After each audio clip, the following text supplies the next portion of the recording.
이런 저를 바꿔달라고 오랫동안 기도를 했거든요. 하지만 저는 변한 게 없었어요. 아, 이건 내 의지로 고칠 수 있는 것도 아니고 사람을 통해서 고칠 수 있는 것도 아니구나. 그럼 난 어떻게 해야 되지? 자신감 없는 제 모습이 너무 싫었고 정말 변하고 싶었어요. 그런데 어느 날 엄마가 한 간증을 틀어주셨어요. 처음엔 뭐 별다른 게 있겠어? 평범한 간증이겠지 했어요. 그런데 사람들이 심각한 삶의 문제를 갖고 살다가 복음으로 변화된 걸 아주 확신 있고 기쁘게 전하는 거예요. 순간 귀가 번쩍 열렸어요. 제가 그토록 찾아다녔던 삶의 변화잖아요. 아, 저거면 내가 변할 수 있겠다. 나도 저 사람들처럼 자유해질 수 있겠다 하는 마음이 들었어요. 하루는 교회 언니들과 택시를 타게 되었는데요. 같이 탄 언니들이 확신이 찬 얼굴로 기사님께 복음을 전하는 거예요. 그 후로도 언니들은 택시에서든 학교에서든 길거리에서든 예수님을 전했어요. 복음을 전하는 얼굴은 확신으로 가득했고 듣는 사람의 반응과 상관없이 예수님을 전한 후 기쁨으로 감격하며 교제하는 언니들이 너무 놀라웠어요.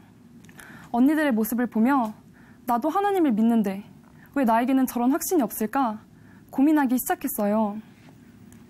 교회 언니들은 계속 예수님의 부활이 저에게 실제가 되어야 한다고 말했어요. 도대체 부활이 실제가 된다는 게 뭔지 알고 싶은 마음으로 성경을 붙들기 시작했습니다. 그 후 사복음서를 반복해서 읽었는데요. 그러다 어느 날 요한복음을 읽는데 예수님이 돌아가시기 전에 하셨던 말씀에서 저의 눈이 그대로 멈춰버렸어요. 십자가에 달리신 예수님이 다 이루었다 라고 말씀하시는 거예요. 그저 처참한 죽음을 맞게 된 것 같은데 그 예수님이 다 이루었다고 말씀하시는 거예요. 그 말씀을 읽는 순간 구약 성경에 예수님에 대한 예언이 가득히 기록되어 있다는 것이 떠올랐어요. 그리고 예수님이 성경대로 죽으시고 성경대로 부활하셨다는 말씀이 떠올랐어요. 예수님은 정말 성경에 나온 예언들을 다 이루고 돌아가셨더라고요. 예수님이 정말 성경대로 죽으셨잖아. 그럼 정말 성경대로 다시 부활하셨을까? 그런데 정말 예수님은 그렇게 죽고 끝나신 것이 아니라 하나님만이 이룰 수 있는 약속, 죽은 자가 살아나는 부활, 그 부활의 예언을 이루신 거예요. 부활하신 후에야 예수님을 믿었던 제자들처럼 저에게도 구약의 예언과 예수님이 살아계실 때 하셨던 말씀들이 선명하게 떠올랐어요. 내가 죽고 살아날 것이다. 성전을 헐라. 사흘 동안에 일으키리라. 나는 부활이요 생명이니 인자가 죽임을 당하고 제3일에 살아나야 하리라. 사망을 영원히 멸할 것이다. 예수님은 정말 그 부활의 예언을 성취하시고 모든 사람에게 외치고 계셨어요.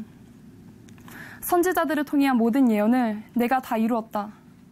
내가 약속된 그리스도, 너희의 하나님이다. 그제서야 한마음교회 성도들의 확신이 이해가 갔어요.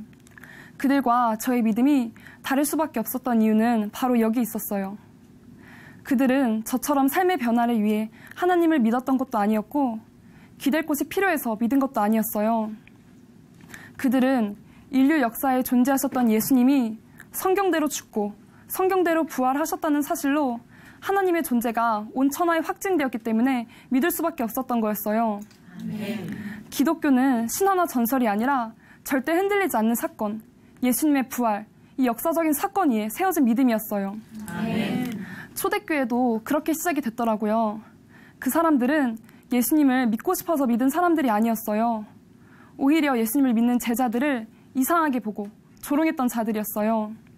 없이 하소서, 십자가에 못 박게 하소서 하며 바라바를 풀어주고 예수님을 죽인 자들이었어요. 그런데 그 사람들이 예수님을 믿게 된 이유는 믿고 싶어서가 아니라 믿을 수밖에 없었던 거예요. 왜냐하면 자기들이 십자가에 못 박아 죽인 예수가 진짜 죽음을 뚫고 부활해서 주와 그리스도가 되셨으니까요. 그래서 자기들이 죽인 예수님이 진짜 전능하신 하나님이었다는 명백한 증거 앞에서 벌벌 떨면서 어찌할 거라는 탄식밖에 내지르지 못했던 거였어요. 부활을 본 제자들은 하나같이 다 순교했고 그들을 통해 믿은 초대교회 성도들도 순교하며 끝까지 예수님의 부활을 전했더라고요.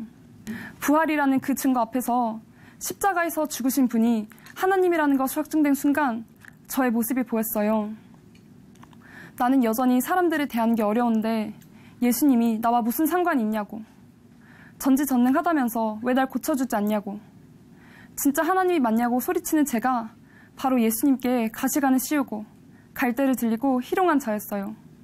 이런 저의 죄를 위해 죽고 부활하셨음에도 불구하고 이분을 믿지 않고 여전히 제가 주인 되어 살아왔던 저는 아무리 2000년 전으로 돌아가 예수님의 부활을 직접 본다 해도 오히려 부활을 증거하는 제자들에게 부활을 입에 담지도 말라고 돌을 던질 자가 되고 말았을 것이었어요.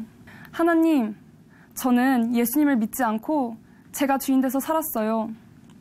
예수님이 부활하셔서 하늘 보좌 우편에 앉으시고 만왕의 왕, 만유의 주가 되셨는데도 예수님을 믿지 않았어요. 용서해 주세요. 다시는 제가 주인 돼서 예수님을 아프게 하지 않을게요. 저는 회개하고 예수님을 주인으로 믿었습니다. 저의 모든 초점은 온통 삶의 변화에 있었잖아요. 그러니 바뀌지 않는 저를 보고 낙담을 할 수밖에 없었어요. 그런데 초점은 제 모습이 아니라 부활에 맞추는 것이었어요. 부활하신 예수님을 바라보니 이분이 저의 주인이라는 것이 정확해지면서 삶은 자연스럽게 변했습니다. 이것이 복음의 능력이었어요. 단순히 삶이 변하는 게 아니라 저의 인생의 주인이 바뀌는 거였어요. 저를 위해 죽고 부활하신 예수님의 사랑이 제 안에 들어오니 사람들을 보는 저의 관점이 완전히 바뀌어 버렸어요. 노방전도를 하다 보니까 눈앞에서 전도지를 던지는 사람도 있고 이 사람 뭐야 하는 표정으로 쳐다보고 가는 사람도 있었어요. 처음엔 그런 사람들의 반응에 두렵기도 하고 낙담이 되었어요.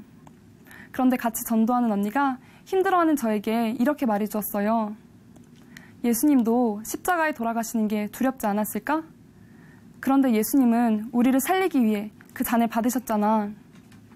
예수님의 그 마음이 너에게도 부어지기를 기도해봐. 그래서 저는 사람들이 두려워서 복음을 전하지 못할 때마다 하나님께 간절하게 기도했어요.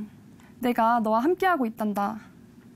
그러니 제가 누구를 만날 때 지금 그 사람을 바라보는 게 아니라 이 사람이 예수님을 만나고 변화될 모습을 기대하며 복음을 전하게 되었어요. 복음을 전하니 예수님의 감당할 수 없는 사랑이 두려움을 덮어버렸고 세상이 줄 수 없는 기쁨이 임하더라고요. 어떤 상황과 환경이 오더라도 저의 아버지가 되어주신 하나님을 신뢰하며 먼저 그의 나라와 그의 의를 구하는 자가 되었습니다. 아멘.